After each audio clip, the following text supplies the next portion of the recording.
আবার দিয়ে বরণ পর্ব চলবে।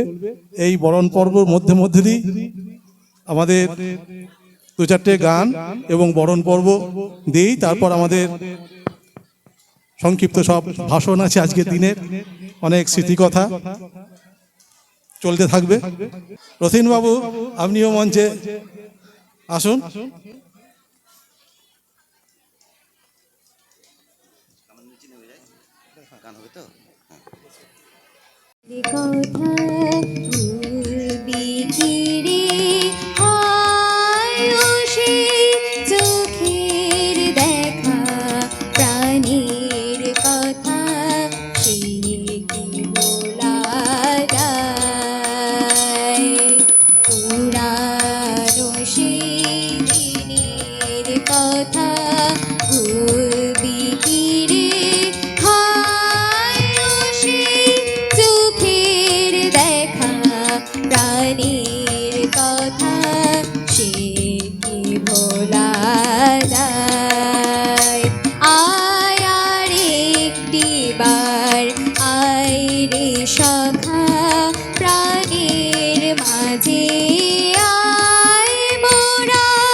কদম কেশর ঢেকেছে আজ বনতলের ধুলি, মৌমাছিরা কেয়া বনে পথ গিয়েছে ভুলি। কদম কেশর ঢেকেছে আজ বনতলের ধুলি, মৌমাছিরা কেয়া বনে পথ গিয়েছে ভুলি। অরণ্যে আজ স্তব্ধ হাওয়া, আকাশ আজি শিশির ছাওয়া রে, আলোতে স্মৃতির আভাস বৃষ্টির বিন্দু, আলোতে স্মৃতির আভাস বৃষ্টির বিন্দু। গানের পালা শেষ করে দে, শেষ করে দে রে, যাবি অনেক দূর। বাদল ধারা হলো সারা, বাজে বিদায় সুর।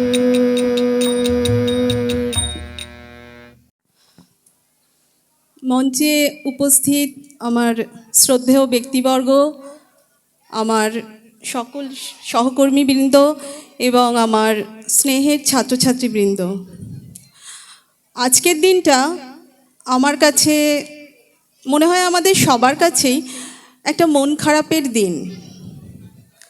মন খারাপের কারণটা বোধহয় আমরা সবাই জানি। আমাদের বন্যেশ্বর বিষ্ণুচন্দ্র উচ্চ বিদ্যালয় নামক যে পরিবার, সেই পরিবারের একজন সদস্যা আজ আমাদের কাছ থেকে আনুষ্ঠানিকভাবে বিদায় নিচ্ছেন।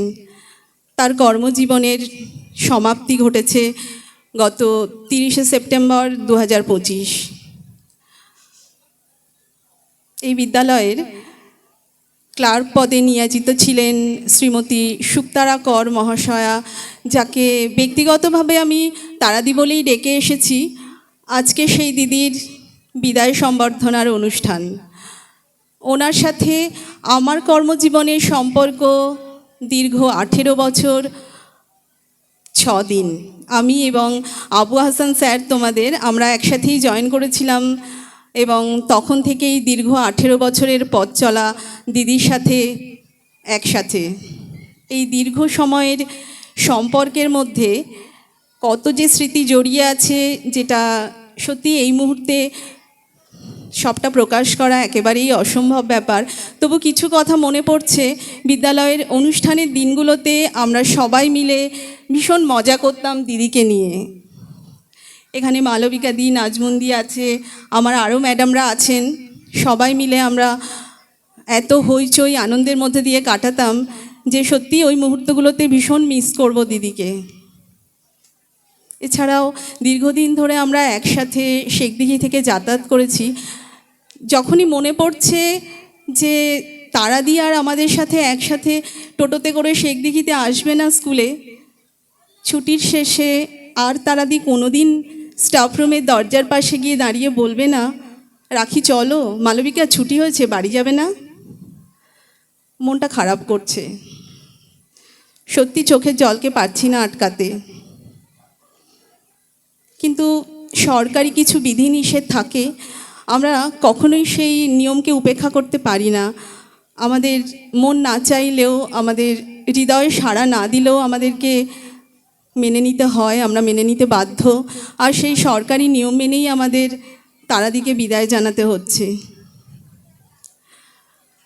সেই সাথে আমার দীর্ঘ সময়ের কর্মজীবনের মধ্যে আমি যেটুকু দেখেছি, আমার যেটুকু মনে হয়েছে, একটু বলি তারাদি সম্পর্কে।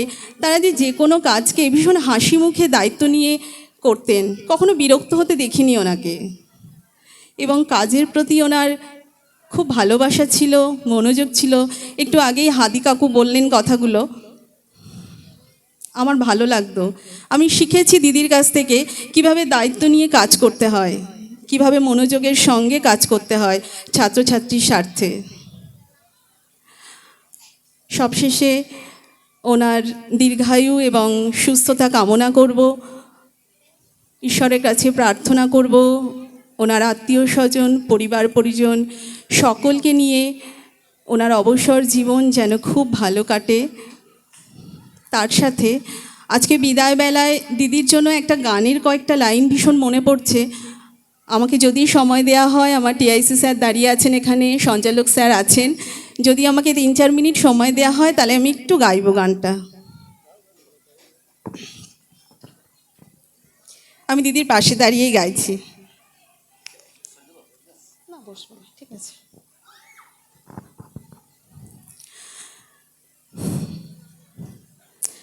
ঢেকে রাখে যেমন কুসুম